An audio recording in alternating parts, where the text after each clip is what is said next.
ଭିତରେ ବନ୍ଦ ଭାଟି ଅଛି, ରାସ୍ତାରେ ଜାମ୍ ହେଉଛି, ଲୋକଙ୍କର ଜାମ୍ ଆଉ ଗାଡ଼ି ଘୋଡ଼ା ଜାମ୍ ହେଉଛି। ଆଉ କମେଣ୍ଟ କରୁଛି ପିଲାଙ୍କୁ, କିଛି ଯିବା ଆସିବା ବେଳେ ଝିଅ ପିଲାଙ୍କୁ କମେଣ୍ଟ ହେଉଛି ଏଇଭଳିଆ ଅବସ୍ଥା ଚାନ୍ଦବେଲେ ନ ହେଉଛି, ହେଇଛି କିନ୍ତୁ ଏଠି ନ ହଉ। ବନବିହାରୀ ମାଇତି ବିଜେଡି ଦଳର କୋଇଥଳା ପଞ୍ଚାୟତର ସଭାପତି ଅଛି। ଆଜି ଆମ ସାମ୍ବାଦିକ ଡାକିବାର କାରଣ ଏଇଥିଲା ଯେ ଆମ କୋଇଥଳା ଛକ ପାଖରୁ ହେଲିପ୍ୟାଡ୍ ଛକ ପର୍ଯ୍ୟନ୍ତ କନକପ୍ରସାଦ କୋଇଥଳାକୁ ରାସ୍ତା କ୍ରସ୍ କରିଛି। ଉକ୍ତ ରାସ୍ତାଟି ଏତେ ପରିମାଣରେ ଖରାପ ହେଇଛି ଦୀର୍ଘ ଦିନ ଧରିକି ଯେ ସ୍କୁଲ ପିଲାମାନେ 1,500 ପିଲା ଯିବା ଆସିବା କରୁଛନ୍ତି ଏବଂ ପ୍ରାୟ ଡେଲି କମ୍ପାନୀ ଲୋକ ଏବଂ ଗାଁ ଲୋକ ମିଶିକି 250-300 ବାଇକ୍ ଯିବା ଆସିବା କରୁଛି। ରାସ୍ତାର ଅବସ୍ଥା ଏତେ ଶୋଚନୀୟ ହେଇଛି ଯେ ବହୁ ସମୟରେ ପିଲାମାନେ ସାଇକେଲ ଗଲାବେଳେ ପଡ଼ି କ୍ଷତବିକ୍ଷତ ହେଉଛନ୍ତି। ଆମେ କୋର୍ଟକୁ ଜଣାଇଥିଲୁ, ଦୀର୍ଘ ଦିନ ଜଣାଇଲା ପରେ କୋର୍ଟ ଆମକୁ ପଇସା ସାଙ୍କସନ୍ କରିଥିଲେ ଏବଂ କାମ ମଧ୍ୟ ଆରମ୍ଭ ହେବା କଥା, କିନ୍ତୁ ଆମ ପଞ୍ଚାୟତ ସରପଞ୍ଚ ଏବଂ କିଛି ତାଙ୍କ କର୍ମୀମାନେ ଯାଇ କାମ ଆରମ୍ଭ ସମୟରେ ସେମାନେ ଝମିଲା କରି ବନ୍ଦ କଲେ ଏବଂ ତାଙ୍କ କଣ୍ଟ୍ରାକ୍ଟର ଗାଡ଼ିକି ବନ୍ଦ କରି ଏବଂ କଣ୍ଟ୍ରାକ୍ଟର ଡ୍ରାଇଭରକୁ ଧକ୍କା ମାରିଲା ଫଳରେ କି ଯେ ଆମେ ଏଠି ବାହାର କଣ୍ଟ୍ରାକ୍ଟରୁ କାମ କରାଇ ଦେବୁନି କହି ତା ବନ୍ଦ କଲା ଫଳରେ କି ଆମ ବନ୍ଦ ହେଇଗଲା। ଆମେ ଯେତେ ପ୍ରତିବାଦ କଲେ ମଧ୍ୟ ଆମ କଥା ଶୁଣାଗଲା ନାହିଁ। ଏ କଥା କୋର୍ଟକୁ ଅବଗତ କଲା ପରେ କୋର୍ଟ କହିଲା ଦେଖନ୍ତୁ ଆମେ ଝମେଲା ଭିତରେ କାମ କରିପାରିବୁ ନାହିଁ, ତେଣୁ ଆମେ ପଇସା ଗଭର୍ଣ୍ଣମେଣ୍ଟକୁ ଦେଇଦେଉଛୁ, ଗଭର୍ଣ୍ଣମେଣ୍ଟ କାମ କରିବ। କିନ୍ତୁ ଆର୍ଡିକୁ ପଇସା ଦେଇଥିବାରେ ଆମେ ଶୁଣିବାକୁ ପାଇଲୁ, କିନ୍ତୁ ଏପର୍ଯ୍ୟନ୍ତ ଆର୍ଡି ମଧ୍ୟ କାମ କରୁନି, କେହି କାମ କରୁନି। ଆମେ ଏତେ ଶୋଚନୀୟ ଅବସ୍ଥାରେ ଅଛୁ ଯେ ଯିବା ଆସିବା ପାଇଁ ଭାରି କଷ୍ଟ, ବାଇକ୍ ନେଇ ଗୋଟେ ଯିବା ପାସ୍ କରିବା କଷ୍ଟ ହେଇପଡ଼ୁଛି ଏ ରାସ୍ତାରେ। ତେଣୁ ଆମ ସରକାରଙ୍କୁ ଅନୁରୋଧ ଯେ ତୁରନ୍ତ ଏହାର ପଦକ୍ଷେପ ନେଇ କାମଟା ଶୀଘ୍ର କରାଯାଉ ଏବଂ ଆମ ସ୍କୁଲ ପାଖରେ ଗୋଟେ ମଦ ଭାଟି 50 ମିଟର ଦୂରରେ ହେଇଛି, ଏ ବିଷୟରେ ଆମେ କଲେକ୍ଟର ସମସ୍ତଙ୍କୁ ଅବଗତ କରାଇଛୁ ଏବଂ ତାଙ୍କ ବିଭାଗକୁ ମଧ୍ୟ ଜଣାଇଛୁ, ମଦ ବିଭାଗକୁ। ସେ ମଧ୍ୟ ଏ ବିଷୟରେ କୌଣସି ପଦକ୍ଷେପ ନେଉନାହାନ୍ତି। ଯିଏ ସେ ମଦବାଲା ଏଠି ଆପଣଙ୍କର ଭାଟି ଯେ କରିଛି, ଘର ଭଡ଼ା ନେଇ କରିଛି, ସେ ସେତେବେଳେ ପ୍ରତିଶ୍ରୁତି ଦେଇଥିଲେ ବର୍ଷେ ତଳେ ଯେ ଆମେ ଏଠୁ ସିଫ୍ଟ କରିଯିବୁ, ଏଠି ମଦ ଭାଟି କରିବୁନି, କିନ୍ତୁ ଏପର୍ଯ୍ୟନ୍ତ କୌଣସି ପଦକ୍ଷେପ ନାହିଁ କିମ୍ବା କୌଣସି ତା ପରିବର୍ତ୍ତନ ସେଇ ଜାଗାରେ ରହିଛି।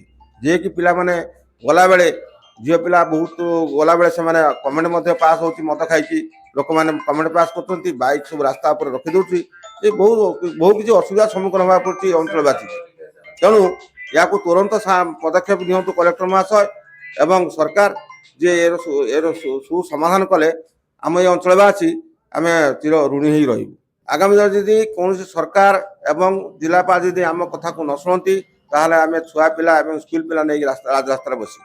ସେଥିପାଇଁ ଅଲଗା ସେଇ ଆମ ପଞ୍ଚାୟତରେ କଂଗ୍ରେସର ଲୋକ କିଛି ଆସି କାମ କରିକି ଗଲେନି, ତାଙ୍କୁ ବିରୋଧ କରିନାହାନ୍ତି। ଯେହେତୁ ମା ମନସା ସେ ବିଜେଡି ଲୋକ, ତାଙ୍କୁ ବନ୍ଦ କରାଗଲା। ସେଥିପାଇଁ ଆମେ ଏଇଟା ପର୍ଯ୍ୟନ୍ତ କାମ ହେଇପାରୁନି।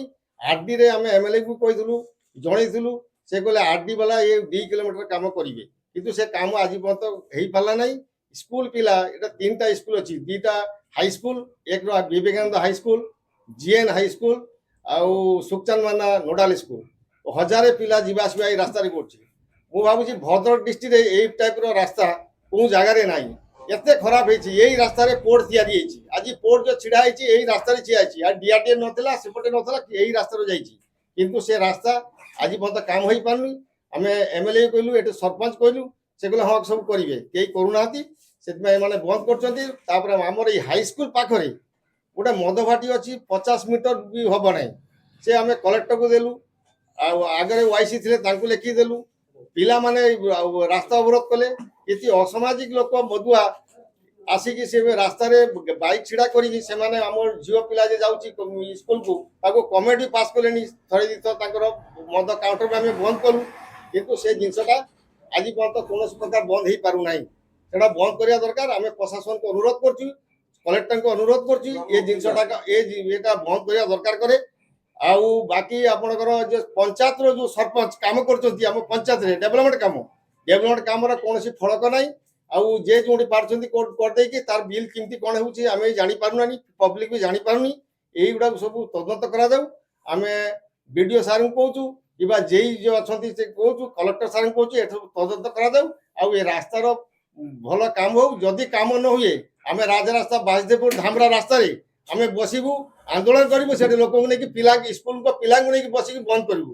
ଆଉ କିଛି ସେ ରାସ୍ତା ଖରାପ ରହିବା ବେଳକୁ ଏଇ ସାଥେ ଟ୍ରାକ୍ଟର ମାଟି ନେଇକି ବୋଧେ 100ଟା ଟ୍ରାକ୍ଟର ଯିବା ଆସିବା କରୁଛି କିନ୍ତୁ ରାସ୍ତା ଏତେ ଧୂଳି ଉଡୁଛି ଆଉ ରାସ୍ତା ଏତେ ଖରାପ ପିଲା ସାଇକେଲରେ ପଡ଼ିକି ମାନେ ଇଞ୍ଜୁର୍ଡ ବି ହେଇଗଲାଣି ଆଉ ମଦ କାଉଣ୍ଟରରେ ମଦ ସେଠି ଚାଲିଛି ସେଠି ଯେତେ ଡ୍ରାଇଭର ମାନେ ଛିଡ଼ା ହେଇକି ମଦ ବି ଖାଉଛନ୍ତି ସେଠି ଦୁନିଆ ଯାତ୍ରା ଚାଲିଛି କିନ୍ତୁ ସ୍କୁଲରେ ପିଲାମାନଙ୍କୁ ଯିବା ପାଇଁ ବହୁତ ଅସୁବିଧା ବିଶୃଙ୍ଖଳା ବହୁତ ବିଶୃଙ୍ଖଳା ହଉଛି ୟା ତ ଶୀଘ୍ର ସରକାର ୟାର ପଦକ୍ଷେପ ନେବା ଦରକାର ବନ୍ଦ ହେବା ଦରକାର ତହସିଲଦାର और आरआई तहसीलदार या विषय बुझाबुझी हो कि प्रशासन